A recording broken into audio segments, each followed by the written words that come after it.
चौंक जाएंगे सुनकर कि कौन सा मुख्यमंत्री है सबसे अमीर और किस मुख्यमंत्री के पास है सबसे कम पैसा। 30 में से 29 मुख्यमंत्री करोड़पति हैं, केवल एक मुख्यमंत्री हैं इन सब में से सबसे गरीब, जिनकी संपत्ति है 15 लाख से कुछ ज्यादा। एडीआर की रिपोर्ट ने बताया कि किस मुख्यमंत्री के पास है कितना पैसा, कौन है सबसे अमीर, किसने कितनी पढ़ाई की है और किसके ऊपर है किस जुर्म के गंभीर आरोप। हेलो, मैं हूं साहिबा खान और आप देख रहे हैं अनकट। आगे बढ़ने से पहले अनकट को लाइक, शेयर और सब्सक्राइब जरूर कर लें। तो जी, आज की बड़ी खबर यह है कि एसोसिएशन फॉर डेमोक्रेटिक रिफॉर्म्स और नेशनल इलेक्शन वॉच यानी कि NEW ने एक रिपोर्ट जारी की है। रिपोर्ट में भारत के 30 मुख्यमंत्रियों की संपत्ति का ब्यौरा देकर बताया गया है कि कौन कितना अमीर है, कौन कितना गरीब है।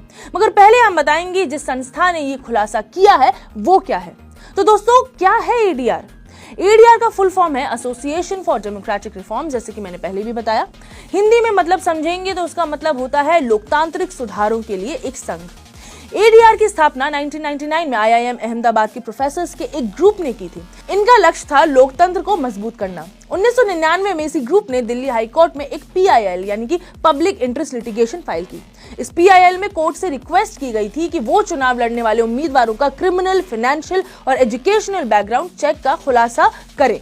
इसी PIL के आधार पर 2002 में और बाद में 2003 में भी सुप्रीम कोर्ट ने चुनाव लड़ने वाले सभी उम्मीदवारों के लिए चुनाव आयोग के साथ एक हलफनामा एफिडेविट दायर करके चुनाव से पहले आपराधिक, वित्तीय और शैक्षिक बैकग्राउंड का खुलासा करना जरूरी कर दिया। पहली बार 2002 के गुजरात विधानसभा चुनाव में ऐसा हुआ कि चुनाव में खड़े हो रहे उम्मीदवारों को अपना अपना पूरा बैकग्राउंड देना पड़ा। लोकतंत्र को मजबूत करने के उद्देश्य को ध्यान में रखते हुए एडीआर आए दिन खुलासे करता है कि कितने विधायकों पर आपराधिक केस हैं या फिर किस पार्टी को कितना बॉन्ड मिल रहा है, ताकि लोगों को अपने नेताओं और विभिन्न दलों के बारे में पता चल सके। फिलहाल एडीआर ऐसी ही कई रिपोर्ट्स में नेताओं की संपत्ति का खुलासा कर चुका है। साथ ही साथ ये इलेक्टोरल बॉन्ड्स पर भी काम करते हैं कि कौन किस पार्टी को पैसा दे रहा है। तो ये तो था एडीआर का कच्चा चिट्ठा। अब जानते हैं असल मुद्दा, यानी कि एडीआर ने क्या खुलासा किया है। एडीआर के चुनावी हलफनामे के एनालिसिस से क्लियर हुआ है कि देश में 30 में से 29 वर्तमान मुख्यमंत्री करोड़पति हैं।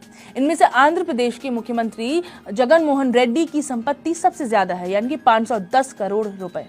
रिपोर्ट्स के अनुसार पश्चिम बंगाल की मुख्यमंत्री ममता बनर्जी की संपत्ति सबसे कम है, यानी कि 15 लाख से कुछ ऊपर नीचे। वहीं मुख्यमंत्री पिनराई विजयन और हरियाणा के मुख्यमंत्री मनोहर लाल की 1-1 करोड़ की संपत्ति है।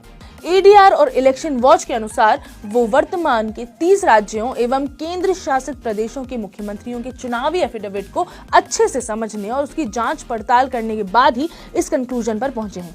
इनमें 28 राज्यों, 2 केंद्र शासित प्रदेशों यानी कि दिल्ली और पुडुचेरी के सीएम शामिल हैं। इसमें जिन 30 मुख्यमंत्रियों के चुनावी हलफनामे को एनालाइज किया गया है, उनमें से 29 यानी कि करीब 97% करोड़पति हैं और इनकी औसत संपत्ति 33 करोड़ 96 लाख रुपए है। और क्या पता चला है रिपोर्ट में, उस पर थोड़ा ध्यान देते हैं। तो रिपोर्ट्स के अनुसार इनमें से 13 यानी कि 43% ने एफिडेविट में गंभीर आपराधिक मामले होने की सूचना भी दी है, जिनमें हत्या का प्रयास, अपहरण आदि शामिल हैं। इन मुख्यमंत्रियों में टॉप 3 अमीर मुख्यमंत्री हैं। पहले आंध्र प्रदेश के मुख्यमंत्री YS जगन मोहन रेड्डी, जिनकी संपत्ति है 510 करोड़ रुपए। अरुणाचल प्रदेश के मुख्यमंत्री पेमा खांडू की 163 करोड़ रुपए और ओडिशा के सीएम नवीन पटनायक की 63 करोड़ रुपए। जिन सीएम्स के पास सबसे कम संपत्ति है वो है बंगाल की मुख्यमंत्री ममता बनर्जी, जिनके पास है 15 लाख से कुछ ज्यादा की संपत्ति। फिर है बिहार के सीएम नीतीश कुमार और दिल्ली के मुख्यमंत्री अरविंद केजरीवाल, दोनों की ही संपत्ति 3-3 करोड़ बताई गई है। रिपोर्ट में मुख्यमंत्रियों की एजुकेशन पर भी एनालिसिस हुआ है। तो जी, कुल 30 मुख्यमंत्रियों में से केवल एक के पास है 10th का सर्टिफिकेट, 3 है 12th पास और 11 है ग्रेजुएट। 4 ग्रेजुएट प्रोफेशनल्स हैं, 9 पोस्ट ग्रेजुएट हैं, एक के पास है डिप्लोमा और एक के पास डॉक्टरेट हासिल है।